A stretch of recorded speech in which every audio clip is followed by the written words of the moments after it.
Hello everyone, welcome back to my channel. কেমন আছো তোমরা সবাই? আশা করছি সবাই খুব ভালো আছো। আজকে যে ভিডিওটা তোমাদের সাথে শেয়ার করছি সেটা হচ্ছে বাচ্চাদের সুজি খাওয়াবে কি করে, সুজি খাওয়ানোর সঠিক নিয়ম।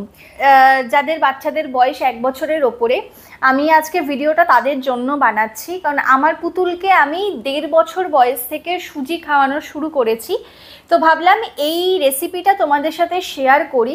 একটা কথা বলি, সুজি খাওয়ানো নিয়ে না মায়েদের একটু মনের মধ্যে ভয় থাকে, যে বা অনেকে দেখবে বলে সুজি খাওয়ালে বাচ্চাদের হয়তো গ্যাস হতে পারে বা পেট ফুলে থাকতে পারে, হজমের সমস্যা হতে পারে।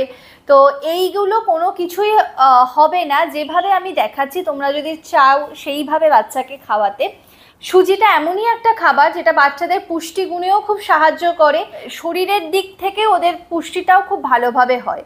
তো চলো তোমাদের আজকে দেখিয়ে দিই সুজিটা তোমরা ঠিক কিভাবে বানাবে। বাচ্চাদের জন্য সুজি না ভেজে বানানোই ভালো। তাই সবার আগে এখানে আমি দুধ গরম করতে বসিয়ে দিয়েছি। আর আমি এখানে যে সুজিটা ব্যবহার করছি সেটা হচ্ছে গণেশের সুজি। সুজিটা এইবারে এই দুধটা যে ফুটে গেছে এর মধ্যে আমি সুজিটা দিয়ে দেব। পুতুলের জন্য আমি 2 থেকে 2.5 চামচ মতন সুজি দিই। তো এখানেও ঠিক তেমনই 2-2.5 চামচ মতন সুজি দিয়ে দিলাম। এবার এটাকে খুব ভালো করে মিশিয়ে নেব। আর যেহেতু আমি পুতুলকে কোনো রকম চিনি দিই না, তার জন্য আমি এখানে দুলাল চন্দ্র ভরের তাল মিছরি ব্যবহার করছি। তাল মিছরি দেব, আর একটু স্বাদের জন্য একদম চিঠে মানে নাম মাত্র একটুখানি নুন দেব, যাতে একটুখানি খেতে একটু ভালো লাগে। তো এই হলো পুরো সিম্পল সুজির রেসিপি। আর সুজিটা না সবসময় একটু পাতলা রাখার চেষ্টা করবে, যাতে বাচ্চাদের অনায়াসে গিলতে সুবিধা হয়। আমার পুতুল এইরকমই পাতলা সুজি খেতে পছন্দ করে।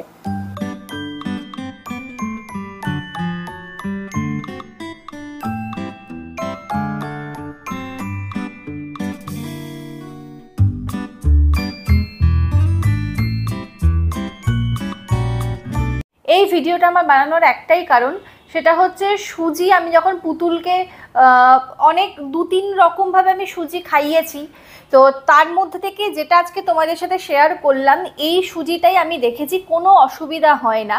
হালকা ভেজে তার মধ্যে দুধ দিয়ে সেভাবেও পুতুলকে সুজি খাইয়েছি, কিন্তু সেই সুজিটা কিন্তু পুতুলের হজমের অসুবিধা হয়েছিল, বমি করে দিয়েছিল।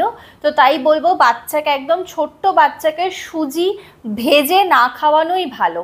সুজিটা বানানোর আগে দেখে নেবে সুজির মধ্যে কোনো রকম ময়লা আছে কিনা, আর সুজিটাকে একটা এয়ারটাইট কৌটোর মধ্যে রাখার চেষ্টা করবে। পুতুলকে আমি অনেক দিন থেকে এরকমভাবে সুজি বানিয়ে খাওয়াচ্ছি, এর মধ্যে পুষ্টিগুণও রয়েছে।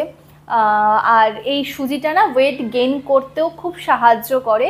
তোমাদের বাচ্চারা যদি ড্রাই ফ্রুটস নিতে পারে, তো তোমরা চাইলে ড্রাই ফ্রুটসও এর মধ্যে অ্যাড করতে পারো। তো আজকের এই ভিডিওটা তোমাদের সাথে শেয়ার করলাম। যে ভিডিওটা কোনো ইনফরমেটিভ, তাহলে তোমরা ভিডিওটাকে শেয়ার করতে পারো তোমাদের চেনা জানা যাদের হয়তো বাড়িতে ছোট্ট বাচ্চা আছে, সন্ধেবেলায় ভাবছো বাচ্চাকে কীরকম খাবার দেবে বা সুজি দিলে বাচ্চাকে সুজি দেওয়া যাবে কি না, তো তোমরা চাইলে এই ভিডিওটা তাদের সাথেও শেয়ার করে দিও। আশা করি প্রত্যেকের উপকারে আসবে। তো চলো আজকের মতন এইটুকুই। খুব শিগগিরই দেখা হবে অন্য একটা ভিডিওর সাথে। তোমরাও খুব ভালো থেকো, সুস্থ থেকো, তোমাদের বেবিকেও খুব ভালো রেখো, সুস্থ রেখো। তো চলো আজকের মতন টাটা।